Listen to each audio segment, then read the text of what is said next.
Why settle for one lovely day when you can have an entire week? Introducing Macy's All-Star Week with thousands of the best summer deals, plus exclusive offers just for Star Rewards members. Once retired, Marcus decided, I will never again work for another man or woman. I abandoned my corporate phone plan, and I'll get a new plan with Consumer Cellular for up to half the cost. Let's go, birds. When freedom calls, we're here to answer. Part of it is just gut instinct. Tomorrow on ET, our Kathy Lee Gifford exclusive, talking life after daytime TV. Yes, and before we go, Glenn Powell has had quite the Hollywood trajectory, from Top Gun Maverick to Anyone But You. Happening now. The damage was done in a matter of seconds, but putting things back together for people affected by a gas explosion in Floresville could take months. We'll tell you what the city is doing to get them back on track and where the investigation stands. A look at how much rain fell and where, plus better rainfall chances in the days ahead and cooler than average temperatures to talk about. See you in a bit. And on the final night of the Republican National Convention, Donald Trump will accept the party's nomination for president. What we can expect to hear from the former president in the wake of his assassination attempt. The News at 5 starts right now. And first at 5, an update on the aftermath of that massive blast in Floresville. The damage is done, but the rebuilding and repairs to homes has yet to begin. That's right. A crew accidentally hit an underground gas main Tuesday and set off that powerful explosion. And as Katrina Weber shows us, one city leader says the fix for those victims should begin with a phone call. From construction equipment to crews in hard hats, this is a hotbed of activity. The pipeline repair work on H Street near 9th is in response to an even hotter, fiery explosion. I was just laying in my room and I just heard a really big boom. Dylan Jimenez stayed in his home Tuesday afternoon, even after a crew installing fiber optic lines hit an underground gas main. But then came the explosion. It shook all the frames off the wall, like pictures fell, we had a mirror fall. The damage stretches across several blocks, affecting more than 10 homes. Some people were left with broken windows, while one woman lost her home. According to the city, a company called Rise Broadband was overseeing the fiber project. We're going to work with their insurance company to see how quick we can get the citizens assisted. City Manager Andy Jocelyn says some details are still being sorted out, such as who will pay for what. Meanwhile, the city has a phone line for victims to call for information, and it's taken steps to minimize any more danger. Any construction that's dealing with digging underground, we've stopped that at this time. Even today, though, it appeared some didn't get the memo. In what seems like a scary case of deja vu, first responders got called for yet another crew hitting an underground gas main. This is Highway 181, less than a quarter mile away from the neighborhood. This time, there was a different ending compared to what happened Tuesday. It scared me. For Jimenez, recovering from that explosion will involve more than physical repairs. Katrina Weber, KSAT 12 News. Just imagine losing everything in an instant. All right, we're going to take you outside to a traffic situation there at 1604 at Judson Road. This has been happening for about 5 hours. Right there, the westbound lanes, you see them right there, closed. And so people are having to take the access road. But that's something that's been happening for the last 5 hours. So we just want you to be prepared. And if that's something you usually run into on your way home or going somewhere, just take an alternate route. In other news now, the driver of a flatbed truck died after he hydroplaned and rolled over this afternoon on 1604. SAPD officers at the scene are telling us that truck was traveling west on 1604 when it hydroplaned. That driver lost control. Investigators say the truck hit a sign and then rolled over. The driver died at the scene. The passenger had to be cut out of the vehicle, and that person was rushed to the hospital in critical condition. So what we just showed you live a few seconds ago, that was the westbound lanes on the loop at on Loop 1604 at Judson Road. They're being closed because first investigators are still working to clear that accident, and naturally that accident is under investigation. A man wanted for attacking a pregnant woman in Karnes County has been caught in North Texas. According to the Karnes County Sheriff's Office Facebook page, Carlos Carrasco was arrested this weekend by Jacksboro police. That city's outside of the DFW area. Carrasco has been wanted since May. He's accused of assaulting a pregnant woman with the intent to kill her unborn child. And deputies say the woman did lose her baby. Carrasco was initially arrested but bonded out of jail before additional charges were filed in this case. Right now, the sheriff's office is working to bring him back to Karnes County.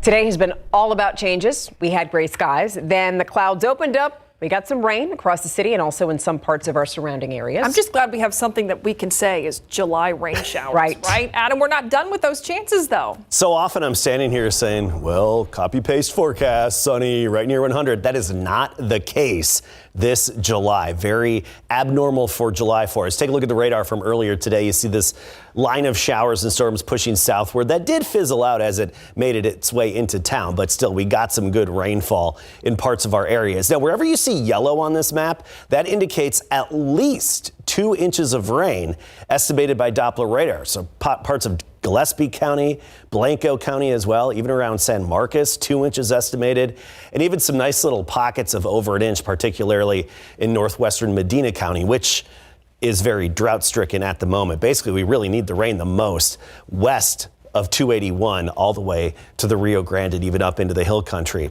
The clouds and rain kept our temperatures down. 93 for the high temperature today. That's 2 degrees below average for this time of year. And temperatures are going to drop even more in the days ahead, especially as we get into next week with bigger changes to our weather forecast. As we go through the evening, I think our atmosphere is worked over. We're not going to see any more showers. Tomorrow, we'll get a 20% chance by the afternoon, about 2 p.m. through 7 p.m., a 20% chance, but more promising rain in the extended forecast. We'll get to that in a bit. All right, we'll see you soon. Thanks, Adam. This is the final day of the Republican National Convention, and tonight is the headliner. Former President Donald Trump takes the stage days after that assassination attempt. Our Julia Benbrook joins us live from the RNC in Milwaukee with more on what we can expect tonight. Julia.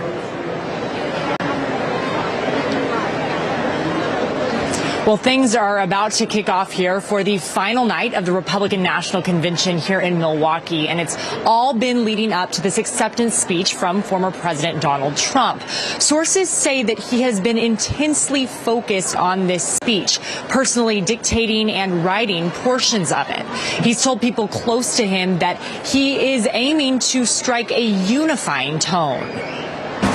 It's the final day of the Republican National Convention, capping off a unifying week for the party, where even some former critics pledged their loyalty to former President Donald Trump. Donald Trump has my strong endorsement, period.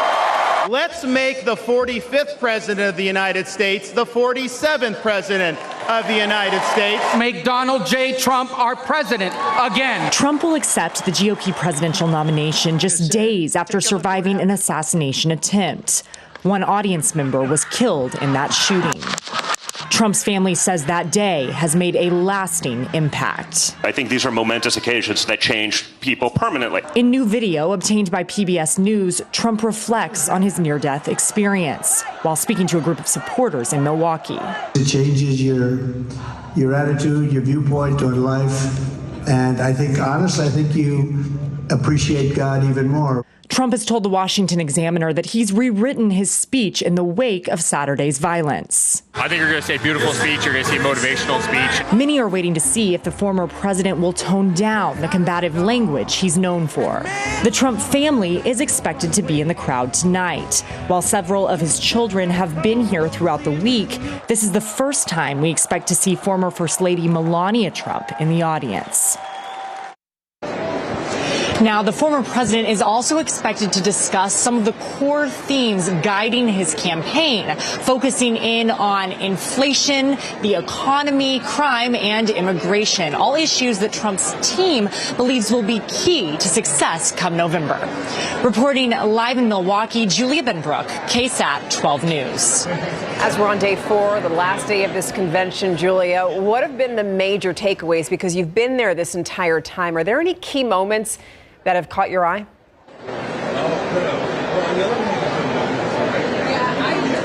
Well, Monday was a really big day. That was the first time that Trump had been in a crowd since that assassination attempt. And when he made his visit here to the venue, he walked in, he had a bandage on his ear. Everyone was on their feet. Lee Greenwood on stage singing God Bless the USA and kind of narrating his moments. I do think that that moment will go down in history books. And then also on Monday, he announced his VP pick, Ohio Senator J.D. Vance, who's just 39 years old. He's been in Congress for just a couple of years. And we heard him, of course, last night detailing his upbringing, coming from an unstable background, but then enlisting in the Marines, going to Ohio State University and then Yale Law School. And now he is the vice presidential nominee. Meanwhile, Julia, outside of the RNC convention, there's been a lot of reporting over the last few days about some Democratic leaders who are still concerned about President Biden's viability as a candidate. So what's the latest on that?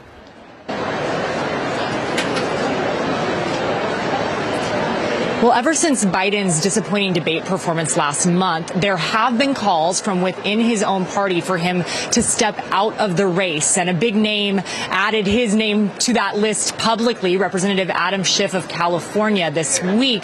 Now, Biden's team has repeatedly said, just watch him do the job. He's going to have this aggressive travel schedule. He's going to be running the country, meeting with world leaders.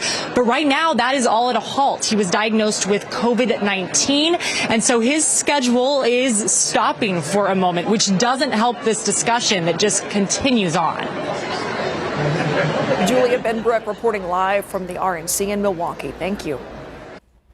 Live coverage of former President Donald Trump taking center stage begins at 9 o'clock right here on KSAT 12. You can also watch him accept the GOP nomination on our live stream platforms, KSAT.com, and also the KSAT Plus app. We're still talking about this. We got to go back to the other discussion on the other side. Yeah, as Julia was just talking about, as Republicans unify and rally behind their presumptive nominee, the opposite's happening on the Democratic side. Since President Biden's lackluster performance during that presidential debate last month, some high-ranking Democrats are still calling on the president to step aside to allow another candidate to take the party's nomination. The Associated Press is reporting that former President Barack Obama, now among the top Democrats concerned about Biden's chances of winning in November. And then there's former Speaker Nancy Pelosi, who's worried that if that happens, Democrats may lose more seats in the House. So let's just say the president steps aside. Which Democrat is going to go up against Donald Trump? Well, one political scientist says that there's just one answer to that, and that's the vice president.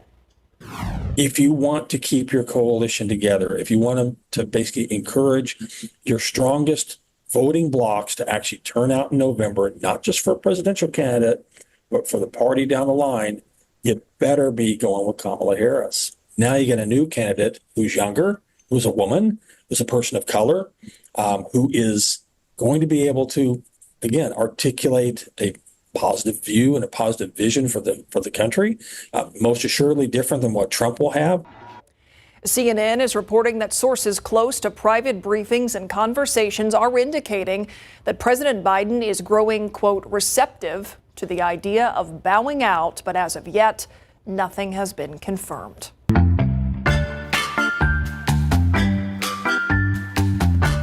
Employees caught not washing hands and containers of food kept on the ground. Those just some of the violations that food inspectors found at some local restaurants. Tonight on the Night Beat, Danielle Ibarra takes us behind the kitchen door. We want you to stick around for the rest of the 5 because still ahead, a local school district is going the extra mile to help its recent high school graduates enter college life, but on the right foot. The big event that was held today to make sure that they're ready for dorm life. Here's a look at what we're working on for the news at 6 o'clock. It's day 3 of the capital murder trial for the man accused of killing a man outside of a hookah lounge. Today, the jury saw damaging evidence against Jonathan Tijerina, and we're going to take you inside the classroom. Plus, it is a helpless feeling having your car stolen. Well, turns out thousands of San Antonians have felt that way. Katrina Weber found out just how many cars were stolen in SA over the last year. What's driving those numbers? That and more today on the news at 6.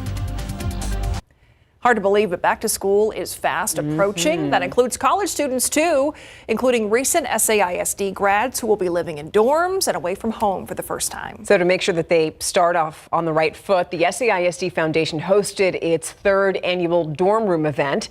200 recent graduates made their way to the Alamo Convocation Center this morning to pick up a dorm room starter kit. So what does that include? Well, luggage, towels, linens, comforters, laundry bags, and also detergent. You need that. I still remember my college comforter. I could pick it out. On top of that, some of them also picked up a refurbished laptop. It's pretty cool. The foundation's executive director says the district says that they hope this event continues to show SAISD graduates that SAISD is invested in seeing them accomplish their goals. More and more students every year are headed to college, and not only that, more and more of our students are persisting, and so that data has been incredible, and we think part of that is helping them launch and letting them know that we're all here for them as part of their SISD family. I'm a first generation and I'm going to the dorms, and so I'm just glad that I have these resources to help me with this kind of thing. The items distributed today were donated to that event during a community-wide drive that took place last month. That's so important because you have so many first-generation families here who, it gets expensive when you're starting that first year, so that's a big help. Well, SeaWorld could be getting even bigger. The San Antonio Business Journal is reporting that according to a new filing, the project will span nearly 150,000 square feet and promote SeaWorld's animal rescue efforts. Right now, a lot of the details of that project still unclear, but construction is reportedly set to begin this fall and is supposed to be complete by the fall of 2025. The estimated cost, $6 million. But we're all thinking about our freshman dorm comfort. Yeah, we are still. Mine was pink and orange. I remember that vividly. Mine was, remember Bed Bath & Beyond back in the 90s? That's where you went. Yeah, and they had those clouds, that comforter. Yes. I had that duvet. Like the bed in a bag. Yes, exactly. All in one thing. They were cumulus clouds. It looked like the opening to The Simpsons. Of course. To The Simpsons. Like Andy's wallpaper in Toy Story. Exactly. Yeah, they were very nerdy, but I didn't care. I didn't do anything weather related, and I started making thermometers in college. This is all coming together now. He is headed down memory lane. It's all coming together. Okay, let's talk about our good weather pattern. As the kids would say these days, this weather pattern's bussin'. Oh, my goodness. Now you're speaking like that too, Adam, though. Hey, we're talking about college and rewinding a little bit. I've got a 10, a 13, and a 15-year-old. I'm just trying to be hip with the times, okay? That's right. It's got some riz. Look at this. We've got rain chances. I'm sorry to everybody else. 20 to 30% tomorrow through Sunday, but by Monday, late in the day, we're up to 60%, and that's the key. We're going to stay there all the way through Wednesday. Next week is looking good. It's got a lot of promise. 75 tomorrow morning, 90 at noon, 96 the high temperature, and that 20% chance basically from 2 p.m.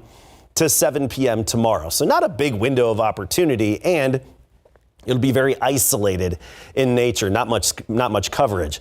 High temperatures tomorrow, a little bit warmer than today because we'll have a little more sunshine. Del Rio up to 101, Hondo 96, New Braunfels 94, and Pleasanton 95. Today, weak cool front dropped in, not the kind that really changes temperatures or how it feels out there very much. The reason we were cooler was because of the rain and then the clouds that we had lingering around after the rain for a few hours. But this boundary is going to lift northward, wash out a little bit. It's going to get out of here, but we'll still have some lift in our atmosphere and some outflow boundaries and still enough left over to kickstart some of those isolated pop-up showers throughout the afternoon tomorrow. Look at right around 2 o'clock. Hey, we could see a few popping up somewhere around Bexar County, and then a few more very widely separated brief splash and dash showers, non-severe storms tomorrow. Again, 20 to 30% coverage Friday through Sunday. What separates next week is an overall shift in the big pattern, the synoptic scale pattern of our atmosphere. Upper level high, that's over the four corners. It's going to stay in the western U.S. So we have this northerly steering flow opening the door for a disturbance, and we're going to get one coming in from the northern U.S. and Canada by early next week. This upper level low drops in, starts to throw some rain-making energy our way, and increases our rain chances up to 60% by later in Monday. Not Monday morning, but later in the day on Monday. Then, because it's a bit of a blocking pattern, this just meanders. That disturbance meanders in the upper levels and keeps throwing that rain-making energy our way, and we get some moisture trapped overhead as well. It's a very good pattern. And look what it does for our temperatures. Mid-90s, which is average, Friday, Saturday, and Sunday, and then we're talking upper 80s as we get into next week. Yeah, upper 80s this time of year. Usually we're tallying up triple-digit days. We can count how many days we didn't hit 90, which was 3 in a row by Friday into the weekend. And then next week, we're going to tally up some non-90 degree days. Yes, please. Loving that. No cap. So Texans just started training camp. Yeah, so the entire team, they reported yesterday, they started practice today because they're getting ready for the Hall of Fame game, so they get to report a little bit earlier than the rest of the NFL. And C.J. Stroud is excited, and he's going to build off of the rapport he had with his receivers during the offseason. And Spurs forward Riley Minix made the most of his minutes the other night. Coming up.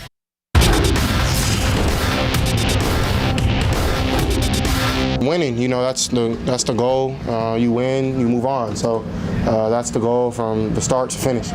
C.J. Stroud and the Texans are here to win in big board sports.